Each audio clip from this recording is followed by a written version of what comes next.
Welcome to a special quarantine trademark news roundup edition of our Tricks of the Trademark. As I record this on July 14th, 2020, there is a lot of trademark and brand stories in the news in the last few days, few weeks, few months. Um, it's really, of course, been a newsworthy, unprecedented, unpredictable year on all fronts. And the trademark front is just one more way that it's been all of those things. Um, so, first, with just some basic news in the world of trademarks, filing statistics in the month of June at the USPTO were actually up about 20% over the same period, June of 2019. That's rather astonishing. That shows an investment in brands, an investment in trademark protection, and an economy moving forward in general. For the first 6 months of the year, of 2020, the overall number of trademark filings was down just slightly, like 1 or 2%. That also is not surprising.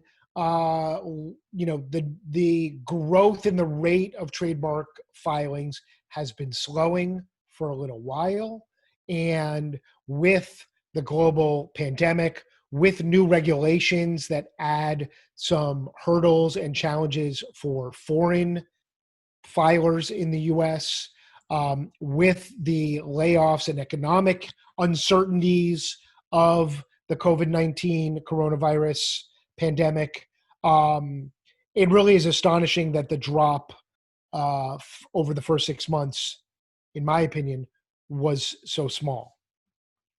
Other news from the US Patent and Trademark Office, they recently released the next phase of their proposal to update and increase a variety of trademark filing fees and to add some new filing fees for different procedures. I will have a separate episode dedicated to this topic entirely in the very near future. But if you want to learn more about that, I recommend that you research trademark fee proposal or trademark fee increases. You can find some articles. You can find the actual what's called Notice of Proposed Rulemaking that was published by the federal government in the Federal Register about 3 or 4 weeks ago. And there's a comment period that's open until early August. It may get extended. That tends to happen relatively frequently, but the USPTO is seeking input and comments on the proposal. Overall, the proposal basically increases the expense for trademark files of about 20%, because it projects a 20% increase in the amount of fees collected by the USPTO. Now, let's get to some of the more newsworthy topics that you might have seen in the news, even if you're not a trademark lawyer or follow trademark stories closely. Just yesterday, the Washington, D.C. football team, formerly known as the Redskins, made big news by announcing that they are changing the name, and they did not announce the new name, but they said that they are trying to change it as soon as possible, presumably for the upcoming season.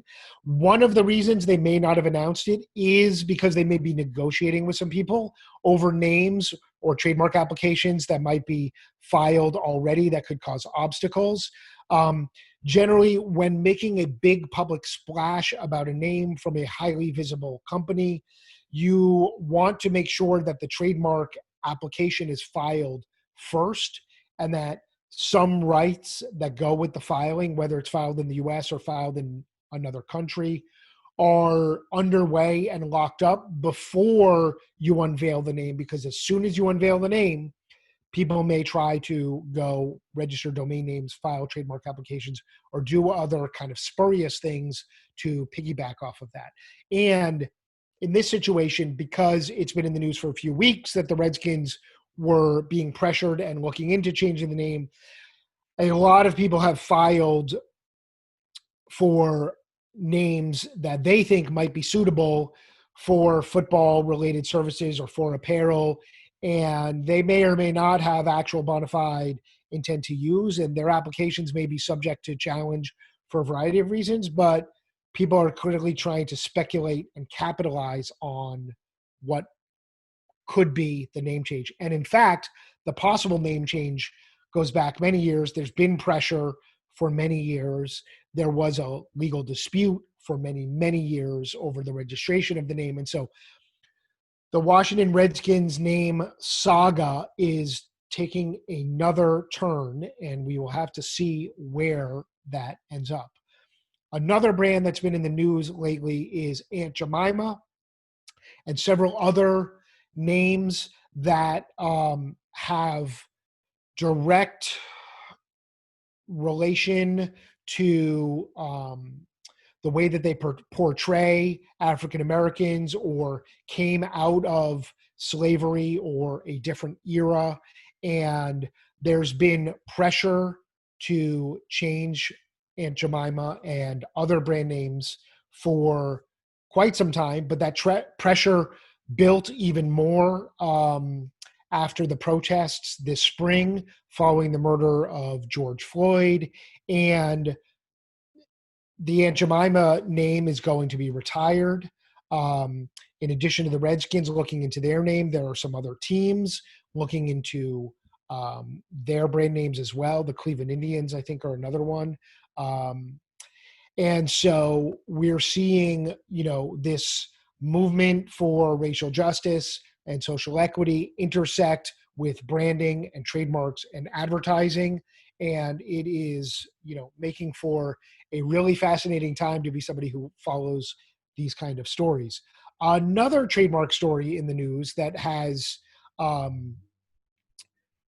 some relation to those same themes is the band formerly known as Lady Antebellum announced a few weeks ago that they were dropping Antebellum from their name because of its tie to the South and the Civil War and a bygone era, and that they were going to be known going forward as just Lady A.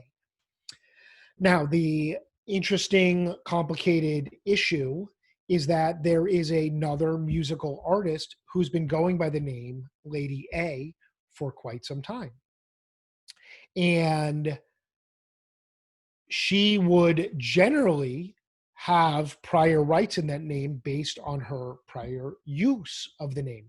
However, this situation is complicated where Lady A from the band Lady Antebellum didn't just come out of thin air. It's not a new name. It's a shortening of an existing name. They also owned registrations for the name Lady A with the U.S. Patent and Trademark Office. The band did.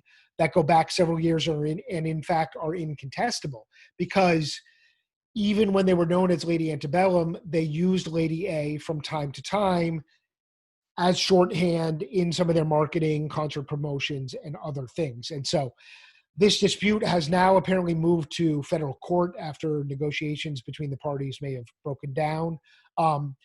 I don't know. There's no easy answers. What it really shows is that trademark disputes can be very, very complex. There is a lot of gray area. There are a lot of different angles and pieces in this. And, what is likely is the same outcome that the vast majority of trademark disputes have, which is that the parties reach some sort of settlement that either involves finding middle ground or transferring money, or a combination of both of those things. Finally, one other piece of news from the U.S. Patent and Trademark, their program in the early days of the pandemic from COVID-19 and the coronavirus that allowed for extensions of time that wouldn't otherwise have been allowed, and some other special provisions, those have generally all sunsetted. So applicants will no longer get an automatic kind of extension if they just ask for one, or even if they missed a filing date that came up I think that ended at the end of May. So for deadlines that were in March and April and May, that was applicable, but that's now ended. But there is a new program that the USPTO has for applicants who have applications that are related to dealing with or treating um,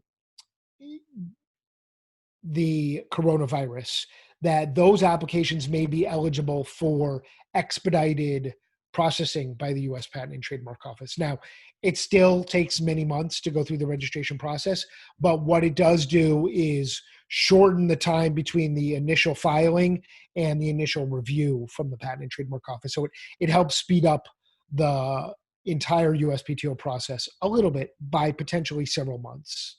So that's a wrap on this episode of the Trademark News Roundup for July 2020. Look for future episodes. If there are stories you want to see me talk about that you see in the news, leave a comment or send me a message.